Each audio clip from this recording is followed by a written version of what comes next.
E lá vamos nós, como diria a bruxa lá do Pica-Pau, né? Mais uma vez, governo Lula, governos petistas de forma geral, né?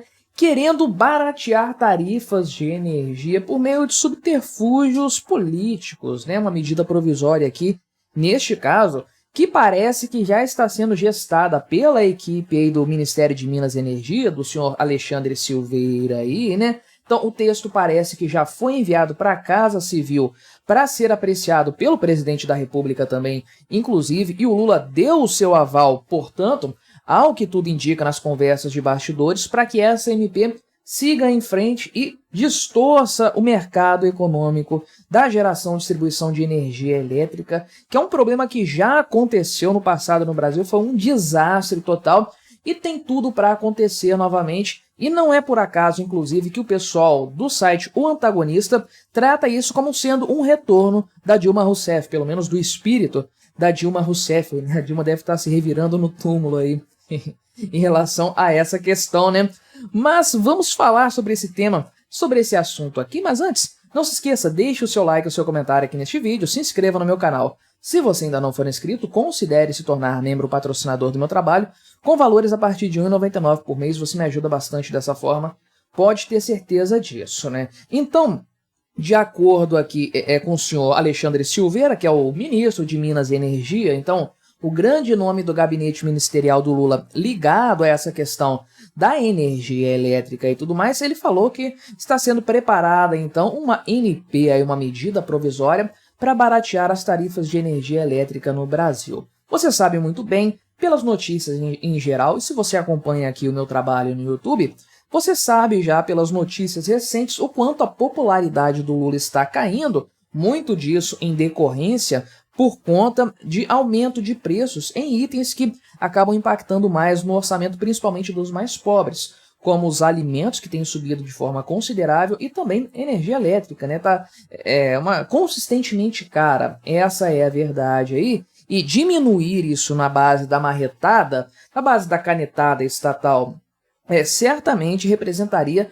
uma melhora na imagem política do Lula, pelo menos no curto prazo, né? Lá na frente a gente sabe que isso vai ser uma tragédia total, mas é isso que o Lula quer nesse momento, ir para algum lugar em que seja mais fácil conseguir o resultado almejado, que é uma queda de preços considerável e visível, que o governo possa fazer publicação na internet falando disso, propaganda na TV, etc, né? Então, essa MP foi formulada pelo Ministério de Minas e Energia. Eu tenho certeza que sob não uma recomendação, um pedido mesmo, uma ordem do Lula, né? Acredito que o Lula mandou o Alexandre Silveira e a equipe dele prepararem uma MP com essa finalidade. Duvido muito que o próprio ministro tivesse essa intenção, porque todo mundo sabe o problema que isso representa, né?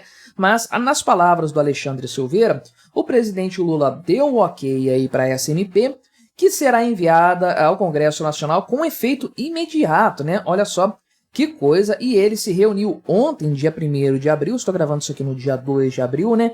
Ele se reuniu com o Fernando Haddad para alinhar os pontos relativos a tópicos econômicos, é claro, né? Então, de acordo com o que ele afirmou, né, esse texto tem 3 focos, né? O texto que vai supostamente ser o que vai ser promulgado aí pelo presidente e tudo mais, tem 3 focos, então, sendo que o mais importante deles aí, o mais relevante, chamado de estruturante, né, vai permitir securitizar, os recebíveis da Eletrobras, que é um valor aqui de cerca de 25 bilhões de reais, que são devidos até 2047, e aplicar esses recursos na modicidade tarifária, né? Modicidade tarifária, você pode entender aí reduzir os preços, então, usando esses valores para ir abatendo dos custos de forma geral, de maneira a permitir a cobrança de tarifas menores, pelo menos durante algum tempo aí, né? Esses recursos serão usados, então, para quitar antecipadamente 2 empréstimos, né? Que vem lá da época da pandemia, né? Essa é a verdade. Sabe aquela história de primeiro vem a saúde, né? Saúde em primeiro lugar, a economia a gente vem depois? Pois é, a gente vê depois, né? A gente está vendo até agora a economia, essa é a verdade, porque ficou uma conta aqui de 16 bilhões de reais Esse valor foi tomado em junho de 2020, que é a chamada conta Covid aqui, e que é um valor tomado aí a título de empréstimo, né, para que, de fato, as tarifas não ficassem tão altas assim. O problema, né, todo o arcabouço da questão da distribuição de energia elétrica no Brasil é uma bagunça, uma confusão total. Essa coisa de monopólio natural que não existe, mas o governo estipula, coloca isso, determina. Então, esse monopólio natural aí acaba fazendo contratos, criando contratos que não fazem o menor sentido.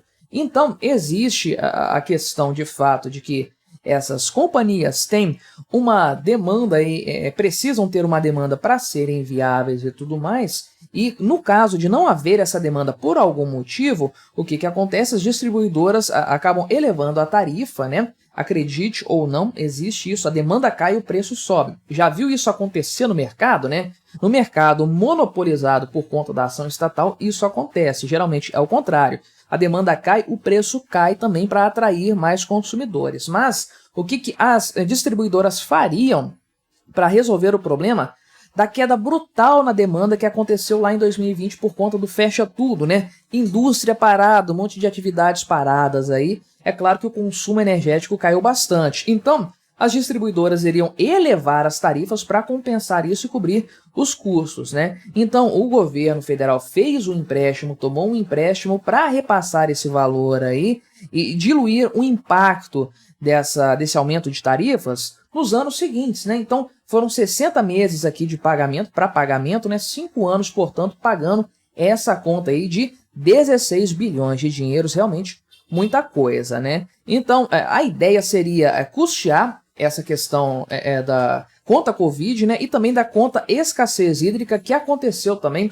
Foi um empréstimo de 5,3 bilhões nos mesmos moldes, com prazo de 54 meses para pagamento em março de 2022, o momento de uma seca muito grande, né? Pior seca em 90 anos. E aí, com os baixos reservatórios, o Brasil depende muito da questão hidrelétrica, então acaba sendo obrigado a contar com a ajuda de São Pedro para chover a quantidade suficiente para encher os reservatórios. E aí as tarifas sobem bastante. O governo lançou mão mais uma vez desse subterfúgio aí para diluir os valores e tudo mais. Então, o governo iria aplicar essa questão aqui de securitizar esses recebíveis da Eletrobras para cobrir esses gastos aí, para quitar antecipadamente essas duas contas e aí acabar com o impacto disso na tarifa, tarifa de conta de energia e tudo mais, né? Já os outros dois focos aqui são segurar preços em estados com tarifas distorcidas. Isso aqui é terrível, meu amigo. Isso aqui é uma coisa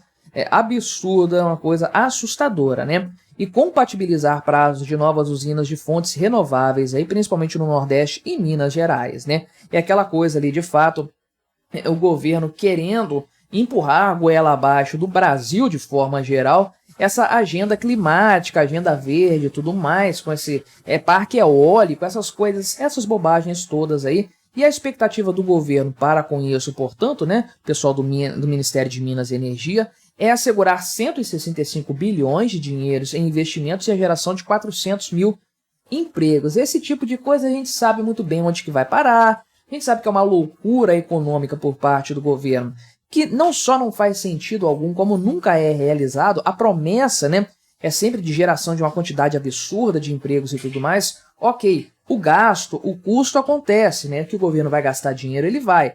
Agora o retorno a gente sabe realmente que não vem, né? Mas de maneira geral aqui, estipula-se, né, que seja um retorno especula-se, melhor dizendo, que seja um retorno aos tempos da Dilma Rousseff, toda essa história. E o pessoal do antagonista aqui faz questão de relembrar o seguinte, que por conta das intervenções da Dilma Rousseff lá em 2013, né, a tarifa caiu no primeiro ano 16%, que é uma queda substancial, é claro, certamente fez muito bem para a imagem política da Dilma Rousseff e ajudou na reeleição dela, né, em 2014, só que nos 3 anos subsequentes a tarifa subiu 60%, meu amigo. Então, todo o ganho aqui no barateamento da conta foi revertido, e não só isso, né? A coisa ficou muito pior. O cenário econômico desse setor específico virou uma tragédia total, a um custo de 200 bilhões de reais para o usuário aí, de fato, né? Então,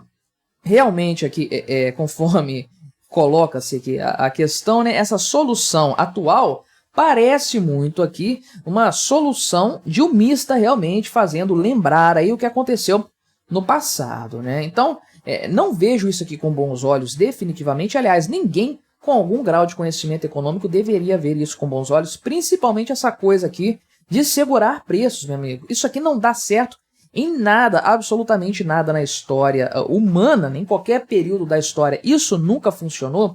E no setor elétrico, isso é ainda mais crítico, porque esse é o tipo de coisa que ninguém pode deixar de ter, né? Fornecimento de energia elétrica. E quando você tem uma distorção no cenário econômico nesse setor de forma específica, que vai repercutir aí no aumento futuro de tarifas, igual aconteceu na época da Dilma Rousseff, o pobre vai ter que aguentar esse nabo, porque ele vai ter que usar energia elétrica também na casa dele, vai ficar sem energia por conta disso. É um item que não dá para ser cortado e é um monopólio, não existe concorrência, não existe aí todas as benesses de um livre mercado. O Estado obriga as pessoas a serem clientes de determinada distribuidora, e aí o Estado obriga essa distribuidora a cobrar uma tarifa X e ter condições Y aí e tudo mais, e ainda fica editando medidas provisórias que vão distorcer ainda mais algo que já fere totalmente a lógica de mercado, o sentido do mercado. A tendência é que isso aqui realmente se revele mais um grande desastre do governo Lula. Vamos acompanhando as cenas aqui dos próximos capítulos então. Mas aí, o que você achou dessa história? Colabore com o nosso debate, deixe o seu comentário, se inscreva no meu canal se você ainda não for inscrito e até a próxima.